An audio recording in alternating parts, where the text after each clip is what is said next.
The forest was always alive with whispers, rustling leaves, and the soft calls of unseen birds.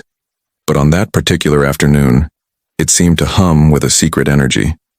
The sun cast its golden light through the canopy, painting the path in scattered patches of warmth and shadow.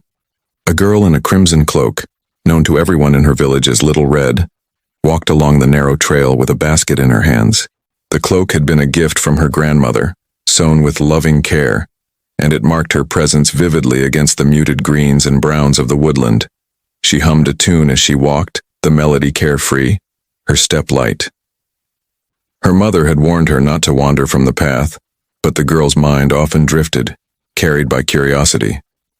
She loved the forest, its mysteries, its endless secrets hidden just beyond reach. Today she was tasked with bringing her grandmother bread and a flask of sweet berry wine. Her grandmother lived at the far edge of the woods, and though the path was familiar, Red felt the air was different today, heavier, filled with something unspoken. Unbeknownst to her, eyes were watching. From between the trunks of old oaks and beneath the cover of shadows, a wolf observed her every movement. He was larger than most, with a coat as dark as midnight and eyes sharp with hunger and cunning. This was no ordinary hunger for meat alone. It was a hunger for control, for trickery, for proving that wit could conquer innocence. The wolf had often preyed upon rabbits, deer, even the occasional stray hound. But this girl, bright and unwary, promised something far more delicious. A game. The wolf stepped silently onto the path, his paws making no sound on the carpet of leaves. He timed his appearance with care, as though staging a performance. When Red finally noticed him, she gasped softly, but her fear was brief. He bowed his head slightly, in a strange mockery of politeness, and spoke in a voice deep and smooth. "Good day, little traveler. What brings you to this part of the forest?" Red's heart quickened, but she steadied herself. She remembered her mother's words. Never speak too freely to strangers. Yet the wolf's presence was commanding, and his tone sounded almost friendly, laced with a feigned gentleness. She hesitated but replied, "I am visiting my grandmother. She lives at the far end of the forest." The wolf tilted his head, feigning curiosity. "Ah, such devotion. And what have you there in your basket?" "Bread and wine," she said, though she felt uneasy under his gaze. His eyes lingered too long, as though he could see not only the basket but her thoughts, her fears, her very soul. "Your grandmother will be pleased," he said smoothly. "How fortunate she is to have such a thoughtful child." Then, after a pause that felt deliberate, he added, "Tell me, which path do you take to her house? The one that winds by the stream, or the one that cuts through the thicket of birch trees?" Red faltered. The question seemed innocent, but something in his tone made her wary. Still, she pointed toward the familiar way she always took. "By the stream," she said quietly. The wolf smiled, revealing teeth sharp and white. "A lovely path. The flowers bloom there, do they not? Perhaps you might gather some for your grandmother. After all, she would surely be gladdened by such a gift." Red's heart wanted to agree. She imagined her grandmother's wrinkled face lighting up at the sight of wildflowers. But her mother's warning returned to her.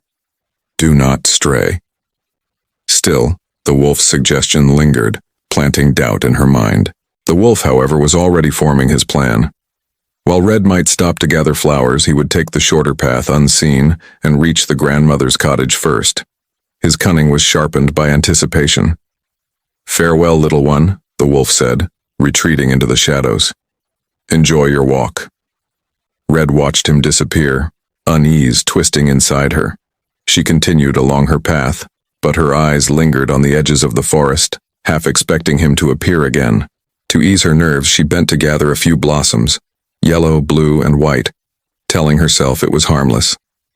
Time slipped away, and by the moment she remembered her task, the sun was already dipping lower. Meanwhile, the wolf moved swiftly.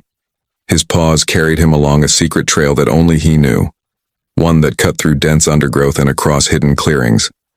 In little time, he arrived at the grandmother's cottage, small and weathered, with smoke rising gently from its chimney. He knocked softly, mimicking the rhythm of Red's hand. "Who is it?" came the weak but kind voice of the grandmother.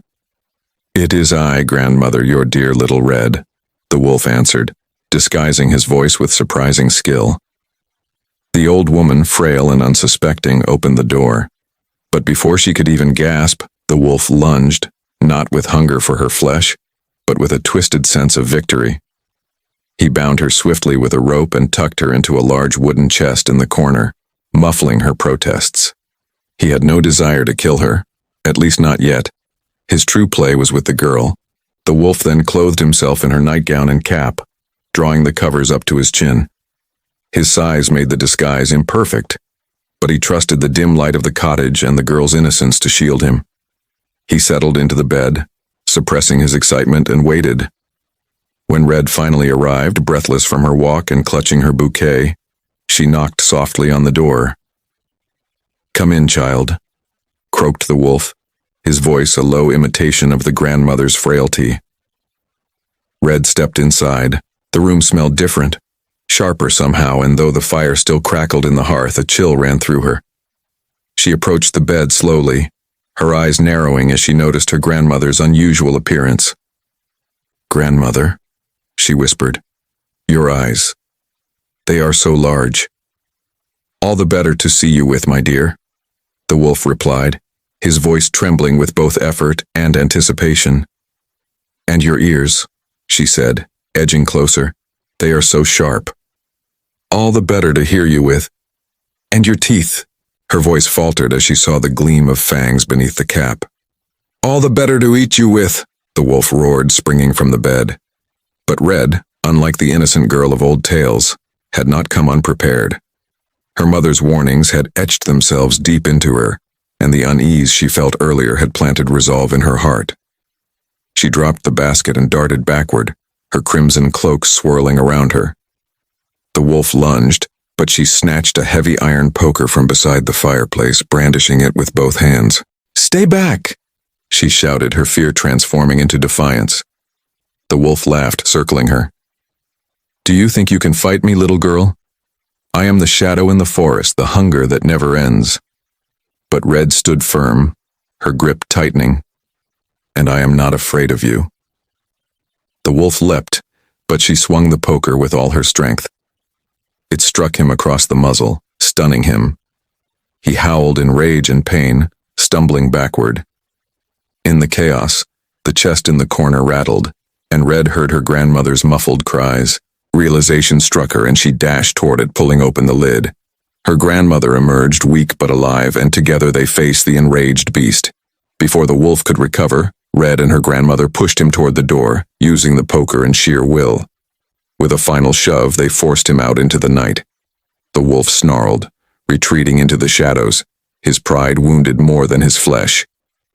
"You have not seen the last of me," he growled, vanishing into the forest. Red collapsed beside her grandmother, trembling but relieved. They embraced, their hearts pounding as one. The fire crackled warmly, the night pressed close against the windows, but the danger had passed, for now. That night, as Red lay beside her grandmother, she understood something vital.